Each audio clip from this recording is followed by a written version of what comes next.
నిన్న గనక చూసుంటారు. అంటే నేను I will try to link the medical colleges issue అండి. మొన్నన టెండర్ నోటిఫికేషన్ ఇచ్చింది AP MSIDC, medical services infrastructure. దాంట్లో 4 కాలేజీలు కర్నూలు జిల్లా ఆదోని, అలాగే మదనపల్లి, మదనపల్లి, అన్నమయ్య జిల్లా మదనపల్లి, అండ్ ప్రకాశం జిల్లా పులివెందుల, మార్కూరు, వైఎస్ఆర్ మార్కాపురం, పులివెందుల. జిల్లా పులివెందులు ఇచ్చారు.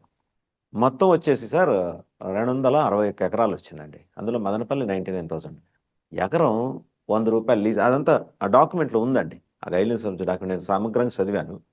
ఇప్పుడు అదే వైసీపీ పట్టుకునేది కూడా. ఎకరం లీజు ఏడాదికి ₹100. అంటే 221 ఎకరాలు ₹2,600 రేపు సక్సెస్ఫుల్ బిడ్డర్స్కి అందబోతోంది. అదృష్టవంతులు ఎవరో, మరి కౌన్ బనేగా కరోడ్పతి అన్నట్టు అదృష్టవంతులు ఎవరో మనం చూడాలి ఈ టెండర్ ప్రక్రియ ఇదంతా అయిపోయిన తర్వాత. ఈ టెండర్స్ వ్యవహారాన్ని ఛాలెంజ్ చేయడానికి ఒక పక్క వైసీపీ సిద్ధపడుతుంది. సో దాన్ని అండర్మైన్ చేయడం కోసం అనర్హత వేయటం, స్పీకర్ మాడతారు, డిప్యూటీ స్పీకర్ మాడతారు. దానికి కౌంటర్గా ఈయన కూడా మాట్లాడారు. వాళ్ళ okay, let them go for disqualification if at all the government is going to decide. మనం కూడా రాజీనామాలు చేసేద్దాం మూకుమ్మడిగా, ఉప ఎన్నికలకు వెళ్దాం అంటే ఎక్కడికక్కడ ఎత్తులు పై ఎత్తులు కనిపిస్తున్నాయి. ఇవన్నీ తక్షణం జరుగుతాయంటే జరగవు. మెడికల్ కాలేజ్ ప్రక్రియ నడుస్తూ ఉంటుంది. దాని మీద ఉద్యమం తీవ్రతరం ఉన్నప్పుడు దాని నుంచి సైడ్ లైన్ చేసి జగన్మోహన్ రెడ్డి నిష్క్రియాపరత్వంతో వ్యవహరిస్తున్నాడు, ప్రజల సమస్యలు పట్టదు, అసెంబ్లీకి రావట్లేదని ఒక ప్రచారాన్ని ఫోర్ ఫ్రంట్కి తీసుకురావటం. ఇప్పుడు దీంట్లో పిల్లి ముందా ఎలుక ముందా? అదే 2 అంశాలు. ఒకటి ఈ టెండర్ల ప్రక్రియ. టెండర్ ప్రక్రియ మీరు ఒకసారి గమనించండి. మామూలుగా టెండర్ ప్రక్రియలో మల్టిపుల్ టెండర్స్ వస్తేనే యాక్సెప్ట్ చేస్తారు. సింగిల్ టెండర్ వస్తే మళ్ళీ టెండర్కి వెళ్తారు రద్దు చేసి. ఎందుకంటే బహుముఖ టెండర్లు వస్తే ప్రభుత్వానికి ఆదాయం. కానీ దీంట్లో నేను విన్నాను, మీరు చూసుంటారు కాబట్టి నాకు కరెక్ట్గా తెలియదు, కానీ సింగిల్ టెండర్ వచ్చినా యాక్సెప్ట్ చేస్తాం అన్నట్టు ఏదో క్లాజ్ పెట్టుకున్నారు అని. బహుశా ఇది జగన్ ఎఫెక్టే అనుకుంటున్నాను. ఎందుకంటే జగన్ చెప్పాడు కదా, మీరు ఊరిన పొరపాటున వేసుకోండి కానీ వచ్చిన వెంటనే రద్దు చేసేస్తానని చెప్పినాడు. అది బాగా పనిచేస్తా ఉంది. రెండోది, నేను బలంగా నమ్ముతుంది వాసుదేవన్ గారు, మా చిత్తూరు జిల్లాలో అపోలో హాస్పిటల్, అపోలోకు క్రెడిబిలిటీ ఉన్న hospital, no doubt at all. వాళ్ళు హాస్పిటల్ కట్టారు, కాలేజీ కట్టారు, అన్ని అయినా కూడా మెడికల్ ఎంబీబీఎస్ పర్మిషన్ రాలేదు, మెడికల్ సీట్ రాలేదు, పర్మిషన్ రాలేదు. రీజన్ ఏంటంటే మీకు అనుబంధ హాస్పిటల్ ఎక్కడ ఉంది, 500 బెడ్స్ హాస్పిటల్ కావాలి. అప్పుడు చంద్రబాబు గారు హడావుడిగా చిత్తూరులో ఉన్న ప్రభుత్వ హాస్పిటల్ని అపోలోకి అనుసంధానం చేసినాడు. వాళ్ళు మెయింటెనెన్స్ చేసి నిజంగా బాగుపడింది hospital, no doubt at all. కానీ అంటే అర్థం ఏంటి, ఒక ప్రభుత్వ హాస్పిటల్ లేకుండా మెడికల్ కాలేజీకి పర్మిషన్స్ రావు. ఇప్పుడు వీళ్ళు మెడికల్ కాలేజీలు పర్మిషన్ తెచ్చుకోవచ్చు కదా, ఇక్కడ ఇచ్చే 100 ఎకరాలు ఇంకో చోట ఇవ్వచ్చు కదా. ఇక్కడ జగన్మోహన్ రెడ్డి చేసిన అద్భుతం ఏంటంటే 17 మెడికల్ కాలేజీలకు పర్మిషన్ తీసుకొచ్చేసినాడు. ఇది చాలా క్రూషియల్ స్టెప్ దాటేసినాడు. పైపించి భూములు కేటాయించేశాడు. కాబట్టి ఇంకో చోట ప్రైవేట్ కాలేజ్ 18 మెడికల్ కాలేజ్ పెడితే పర్మిషన్ ఒకటి ఇస్తాడు, అపోలో పరిస్థితి వస్తుంది. కాబట్టి పర్మిషన్లు అనేది గోల్డెన్ ఛాన్స్. కాబట్టి అందుకోసమనే వీళ్ళు ఆ కాలేజీలు పట్టుకున్నట్టుగా నేను పైపించి 4 కాలేజీలు రెడీగా ఉన్నాయి ప్రారంభోత్సవానికి. పర్మిషన్స్ వచ్చేసినాయి, కాలేజీలు రెడీగా ఉన్నాయి, అన్ని అయిపోయినాయి. హాయిగా మెంబర్ సీట్లు వస్తే నేరుగా సేల్ చేసేవచ్చు. ఈ వ్యవహారం నాకు కనిపిస్తా ఉంది మొదటి అంశం. రెండవ, జగన్ గారు ఛాలెంజ్ని తీసుకునే మనస్తత్వం. ఒక్క బుక్కలో చెప్పాలంటే పోకిరిలో మహేష్ బాబు క్యారెక్టర్, జనరల్ గా మొండితనం. మీకు గుర్తుంటే మహేష్ బాబు గారు ఒక సినిమా ఫంక్షన్ లో చెప్పాడు, జగన్మోహన్ రెడ్డి గారు పోకిరి సినిమా చూసి నన్ను మెచ్చుకున్నాడు అన్నాడు. సినిమాలో చూడాల. నిజానికి మహేష్ బాబు సినిమాలు చాలా చూశాను, కానీ అన్నిటికన్నా ఏ సబ్జెక్టు లేని సబ్జెక్ట్ ఏదైనా ఉంటే పోకిరే.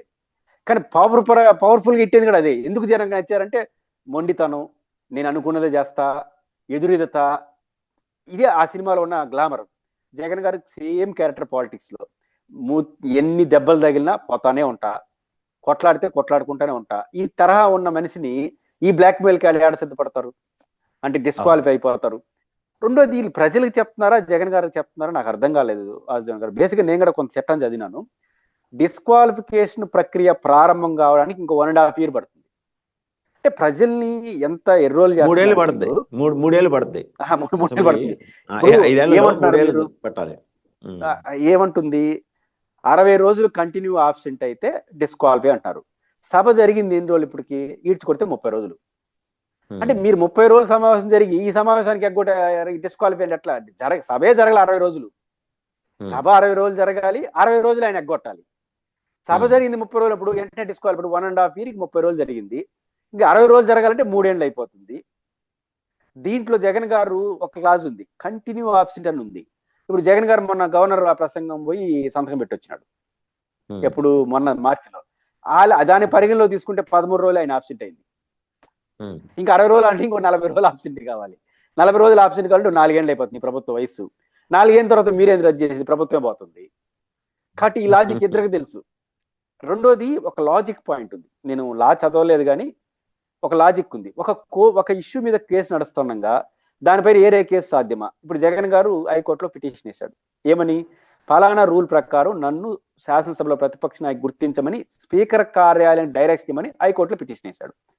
ఇప్పటి వరకు హైకోర్టుకి కార్యాలయం సమాధానం చెప్పట్లా. రీజన్ ఏంటంటే బయట మాత్రం ఉపన్యాసం చెప్తారు. 10% మీకు సీట్లు లేదు కాబట్టి మీకు ఇవ్వలేకపోతున్నాం. అసలు ప్రతిపక్ష నాయకుడికి ఇచ్చేది ఎవడయ్యా? ప్రజలు ఇవ్వాలన్నా? చంద్రబాబు గారు ఎమోషనల్ మాడుతుంటారు. ప్రజలు ఇవ్వాలి. ప్రజలు ఇస్తారా? ముఖ్యమంత్రి కూడా ప్రజలు ఎన్నుకుంటారు. మీరు చెప్పండి. ఎమ్మెల్యేలు ఎన్నుకుంటారు, వాళ్ళు ఒకరిని ముఖ్యమంత్రి వాళ్ళు ఎన్నుకుంటారు. ఇప్పుడు కిరణ్ కుమార్ రెడ్డి గారిని ఏ ప్రజలు ఎన్నుకున్నారు? రోసయ్య గారిని ఏ ప్రజలు ఎన్నుకున్నారు? పన్నీర్ సెల్వని ఏ ప్రజలు ఎన్నుకున్నారు? ఆ తర్వాత ఎమ్మెల్యేలే కదా ఎన్నుకుంటారు. కాబట్టి ప్రతిపక్ష నాయకుని గుర్తించేది 10 శాతాల కోసం. ఇక్కడ పాయింట్ ఏంటంటే, వాసుదేవన్ గారు బేసిక్ పాయింట్ ఏంటంటే, అధికారంలో ఉన్న వాళ్ళకి రాజకీయ ప్రత్యర్థిగా ఉండాలి. శాసనసభలో ప్రతిపక్ష నాయకుడికి ఎవరిని గుర్తించాలనే దానికి నామ్స్. అధికార పార్టీకి పొలిటికల్ అపాయింట్ ఉండాలి. ఆ ఉన్న దాంట్లో మేజర్ గ్రూప్ గా ఉండాలి. 4-5 మేజర్ గ్రూప్ గా ఉండాలి. స్పీకర్ గుర్తించాలి. ఎక్కడ 10% అనే క్లాజే లేదు. కాబట్టి సాంప్రదాయంగా సార్ మీకు తెలిసిన విషయమే, మీకు లోక్సభ ఫార్మర్ సెక్రటరీ జనరల్ చారి గారు ది ఫెడరల్ కి రాసిన వ్యాసంలో చాలా స్పష్టంగా చెప్పారు. ఇది సంప్రదాయం మాత్రమే, చట్టం కాదు అని స్పష్టంగా రాశారు ఆయన. ఆయన చెప్పడం కాదు, వీళ్ళు ఎందుకు సమాధానం చెప్పట్లేదు? ఇప్పుడు దబాయించి చెప్తున్నారు కదా, 10% లేదు కాబట్టి నీకు ఇవ్వలేకపోతున్నాం. అదే ఏమైనా అర్థం ఉందా? ప్రజలు కదా గుర్తించాలి, శాసనసభ స్పీకర్ కాదు కదా అంటారు కదా. అదే కోర్టుకి చెప్పవచ్చుగా. కోర్టు నోటీస్ ఇచ్చాడు, 1 year అయింది, చెప్పవచ్చుగా. చెప్పట్లా. పెద్ద ఉదాహరణం, ఢిల్లీలో 3 out of 7 ఉండాల్సిన 3 బీజేపీలు అయితే ఆపోల్ ప్రతిపక్ష నాయకుడు గుర్తించారు. ఇక్కడ ఎంఐఎంఐకి ఎందుకు గుర్తించారు ప్రతిపక్ష నాయకుడిగా? ఏడుంది 10%, 17 అంటే 11, 12 ఉండాల్సింది ప్రతిపక్ష నాయకుడు తెలంగాణలో అని 7 గుర్తించేశారుగా ఎంఐఎం వాళ్ళకి. బీఆర్ఎస్ ఉన్నప్పుడు కాంగ్రెస్ మీద కోపంతో. ఇది ఒకటి ఉదాహరణ ఉంది. రేపు ఇప్పుడు నా పాయింట్ ఏంటంటే, 3 ఏళ్ల తర్వాత నోటీస్ ఇవ్వచ్చు. జగన్మోహన్ రెడ్డి మిగతా 11 మందికి వరుసగా ఇంకా ఆబ్సెంట్లు అయిపోతే 3 ఏళ్ల తర్వాత ఆయనకి నోటీస్ ఇవ్వడానికి అవకాశం ఉంది. నోటీస్ ఇస్తారు. ఆయన ఏం సమాధానం చెప్తారు? నేను అనుకుంటున్నా ఆయన ఏం చెప్తున్నా తెలియదు. నాకు ఆల్రెడీ హైకోర్టులో నోటీస్ ఉంది, ఫస్ట్ దానికి సమాధానం చెప్పిన తర్వాత దీనికి సమాధానం చెప్తానంటాడు. లేదు నేను తీసేస్తాను, మళ్ళీ కోర్టుకి వెళ్తాడు. నా హక్కు కదా, శాసనసభలో ప్రతిపక్ష నాయకుడిగా అడిగే హక్కు ప్రతి సభ్యుడికి ఉంది. అది రూల్స్ వర్తిస్తాయా లేదని స్పీకర్ చెప్పాలి. ఈయన హక్కుగా అడిగినప్పుడు హక్కును నిరాకరించండి, మీకు హక్కు లేదని చెప్పండి. ఏమి చెప్పకుండా తేల్చకుండా రెండో యాక్షన్ పోతే చల్లదని కోర్టుకి వెళ్తాడు. అప్పుడేమవుతుంది? ఇవన్నీ తెలియనప్పుడు 5 ఏళ్ళ ఎన్నికలే వచ్చేస్తాయి. కానీ జగన్ గారి ధైర్యం కూడా అదే. ఇప్పుడు జగన్ గారు రెండో కండిషన్ పెట్టారు. అదేంది? నాకు ప్రతిపక్ష నాయకుడు ఇకపోతే పోయినారు కానీ టైం ఇస్తానంటే వస్తాను అంటున్నాడు. ఇప్పుడు వీళ్ళ భయం ఏంటంటే, పొరపాటున రమ్మంటే ఒకరోజు సంతకం పెట్టేస్తే మళ్ళీ 60 రోజులు పోతుంది కదా, వీళ్ళ భయం. అంటే సమస్య ఏంటంటే, ఇది అసెంబ్లీలో జరిగే పరిణామాలు బట్టి ఇది కేవలం మెడికల్ ఉద్యమాన్ని లేదా ఏదో జగన్ గారు బలహీన పడిపోతున్నాడు చేయడం ఉంటుంది. జగన్ గారు భయపడే సమాచారం కాదు. ఇప్పుడు జగన్ గారికి వెళ్ళిపోయే వాళ్ళందరూ ఆయన అదృష్టం అని నేను అనుకుంటున్నాను. మీరు చూడండి వాసుదేవన్ గారు, ఇప్పుడు వెళ్ళిపోయే వాళ్ళు ఫోటోలు పెట్టి వైసీపీ వాళ్ళు జగన్మోహన్ రెడ్డిని తిడుతున్నారు.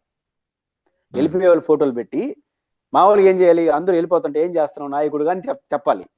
వెళ్ళిపోయే వాళ్ళు పెట్టి ఎట్టాటోళ్ళని పంపించినావు నాయన అని చెప్తున్నారు. అంటే పాయింట్ ఏంటంటే, పోయిందని బాధపడట్లా.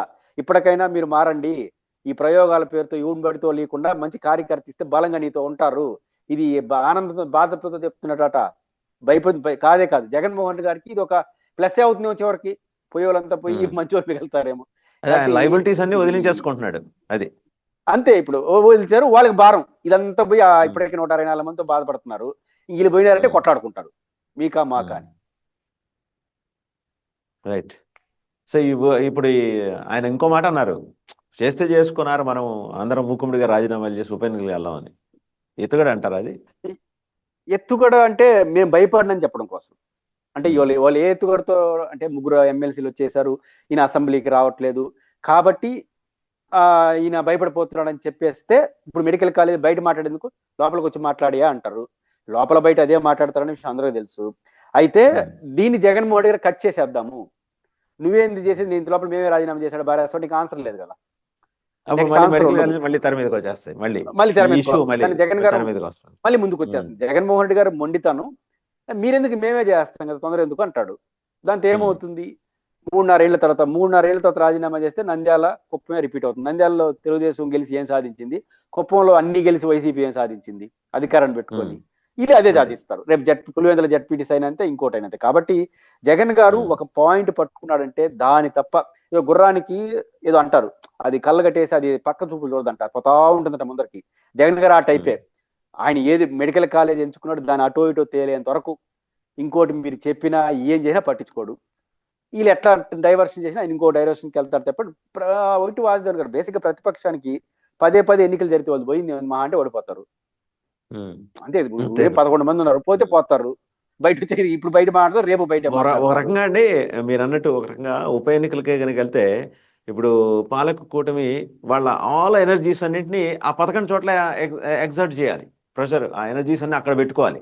సో పరిపాలన మీకు గుర్తు అరే పక్కదోవ పడుతుంది, అది స్లో డౌన్ అవుతుంది. మీకు గుర్తుంటే నంద్యాలలో నాకు జీవోలతో సహా తెలుసు 630 కోట్లు జీవోలు ఇచ్చినారు. నంద్యాలలో బై ఎలక్షన్ గెలవాలని 630 కోట్లు జీవోలు ఇచ్చి పని ప్రారంభించారు.